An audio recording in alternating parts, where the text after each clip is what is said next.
যেদিন আপনাদের কাছে খবর হবে সাইদি পৃথিবী থেকে বিদায় হয়েছে, আমি আপনাদের কাছে শুধু দোয়া চাইবো, আপনারা প্রাণ ভরে আমার জন্য দোয়া করবেন।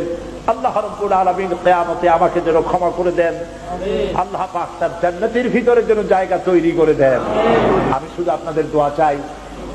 আর কিয়ামতে আমি চাই যারা আমাকে ভালোবাসলেন, যারা আমাকে মহব্বত করেন, তাদের সংখ্যা আমি জানি অনেক অনেক অনেক বেশি।